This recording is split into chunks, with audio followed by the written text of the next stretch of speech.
କାମ ଏବେ ସରିଲା। ଝାଡୁ ନା ଆଣ୍ଠି ହେଇଗଲାଣି ମଣିଷ। ଧନ କଣ କରୁଛ? ଆଜି ସ୍କୁଲ ତ ଫାଷ୍ଟ ଥିଲା ରଜ ପରେ କଣ ହେଲା ସ୍କୁଲରେ?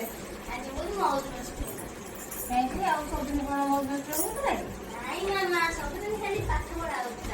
ଅଳ୍ପ ସମୟ ଖେଳକୁଦ ହଉଥିଲା। ପୁଣି ଆଜି କଣ ହେଲା?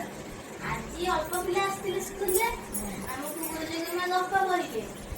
ଆମେ ବହୁତ ମଉଜ ମସ୍ତି କଲୁ। ଆଜି ଅଳ୍ପ ପକେଇଛି ଆଉ ମାମୁ ମୁଁ ଆଉ 2-4 ଦିନ ଗାଁରେ ଅଛି ଭଲ ନା? କାହିଁକି 2-4 ଦିନ ରହିଥିଲେ ଆଉ ସ୍କୁଲରେ ପାଠ ପଢା ହବନି କି? ଆଉ ତ ଅଳ୍ପ ପିଲା ନାଇଁ ରେ ଧନ, 4-5 ଦିନ କଣ ଆଉ ମାନେ ସେମାନେ ରହିଛନ୍ତି କଣ କୋଉଠି କୋଉ ଜିଲ୍ଲାରେ ସକାଳ ତ କୋଉ ଜିଲ୍ଲାରେ ଛୁଟି ଅଛି ସ୍କୁଲ ବୋଲିକି ରହିଯାଇଛନ୍ତି। ସେମାନେ ବି ଆସିବେ। ତମେ ହଉଛ ଆମ ଦେଶର ଭବିଷ୍ୟତ।